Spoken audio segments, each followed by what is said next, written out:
दिल की बस्ती पुरानी दिल्ली है, जो भी गुजरा है उसने लूटा है। बशीर बद्र ने ये पंक्तियाँ दिल से ही कही थी। खैर, Delhi has had many lovers since the beginning of time. Some attacked it, some stayed back, some fell in love, and some decided to die here as well. Well, today we are going to meet one more lover of Delhi, who is really a Delhiwala from Paris and fell in love with the city on his first trip to India in 2013.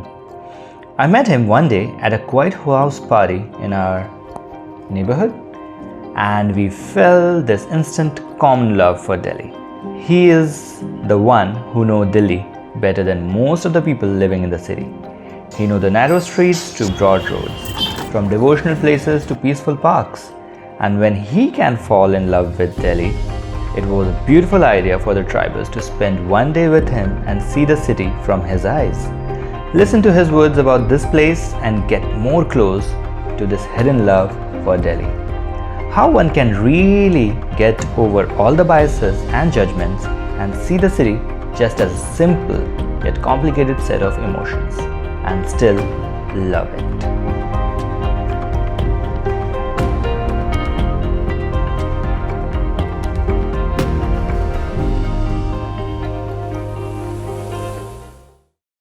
I came to India without real expectations, apart that it would be a very different country from France, and I fell in love at first sight, let's say. It's hard to explain. I think a lot of foreigners either they hate it or they love it, and I loved it completely.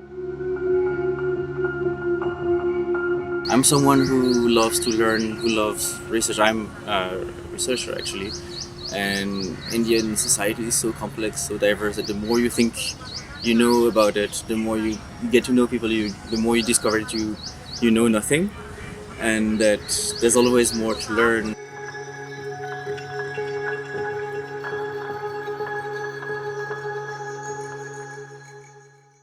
I came for an internship actually back in 2012. What did you do in France? I was a student at this time, studying political science, and I found an internship here, and yeah, I loved it. And when I left India after my 6-month internship, it's silly, but I felt like I had left a piece of myself here. People were extremely nice and kind. The culture was extremely fascinating. There's always more to learn about the people, about the different regions, about the food.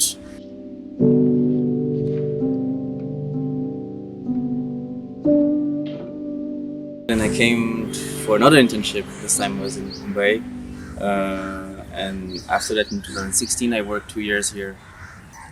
In France, I would hate how people don't really care about each other, how you can feel transparent sometimes. And here, I mean, sometimes it can also be intrusive in your private space, but it seems that people do care more about each other.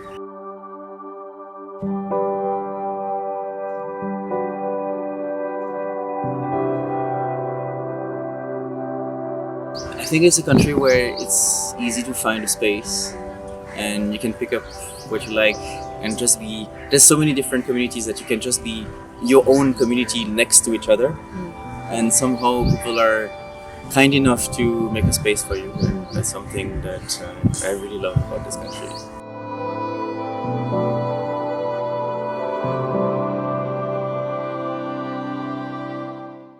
I'm looking into the archival records of the Archaeological Survey of India to see like how they designed conservation policy back in the 50s and 60s, and how this influences conservation today.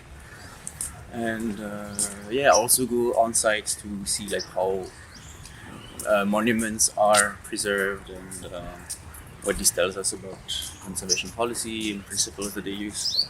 Like one thing that I like about Sundar Nursery is that they really try to make heritage accessible for the people as a place for employment. Yeah. Because the traditional way of preserving monuments here would be to put a fence and then a nice lawn, and then it really cuts monuments from the surroundings. And then it doesn't make sense to take it like just this stone. Like it's pretty, but it's good if it's part of something bigger. And that's not something that SI would do. They would just preserve it for the sake of preserving, but not necessarily making it accessible or helping people connect with it.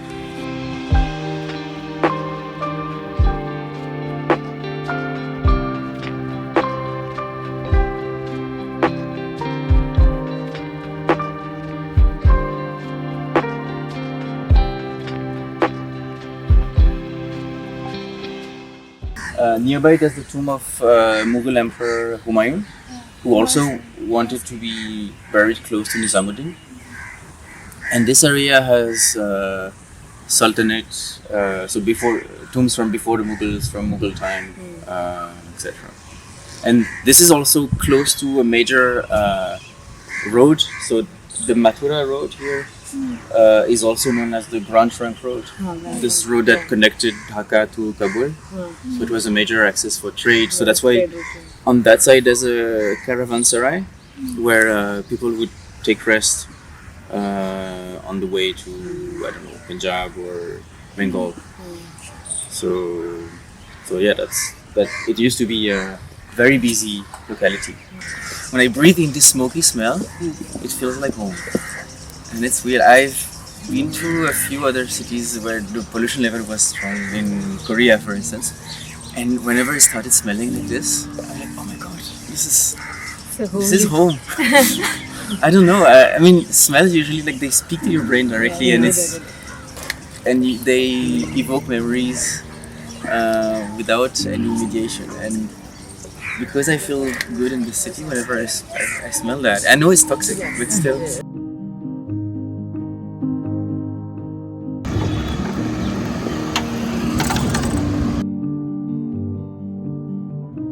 A place like Old Delhi in Europe would be the most expensive part of the city and the fanciest part. It would be where people want to live, and a lot of tourists. Real estate would be expensive, and even though it's an old part, people like the city authorities would have made sure that all amenities would be there. While in Old Delhi, you don't have that, and that's the case for most historic Indian cities, Agra. Because first, the owners of the Haveli do not live in the Havelis anymore, and they've been renting the houses for many years. And I think the rents were capped at some point in the 50s. So, and then with inflation, the tenants pay a ridiculous amount of money. I don't know, 100 rupees a month or even 1,000 rupees a month.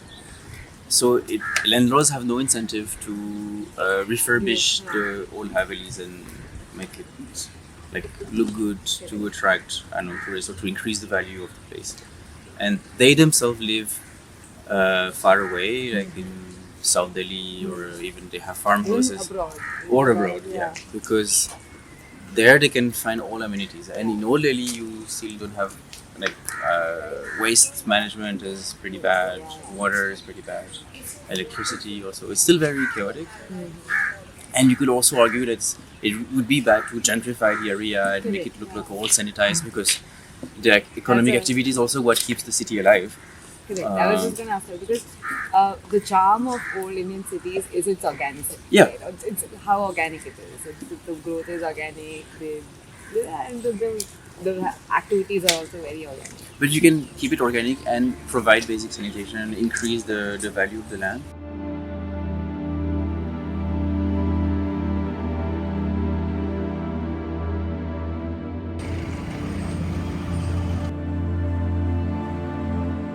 I like that they're very diverse.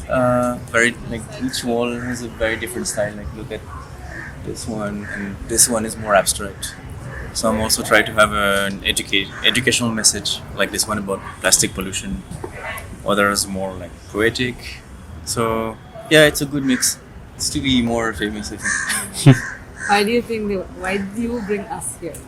Like, because I wanted you to see like not just Delhi's monuments and old stuff, but also show you that it's an active city that also offers space for artists, contemporary artists, to express themselves, and that it's also a modern young city that is moving hoping, I hope you guys enjoy this. Yes.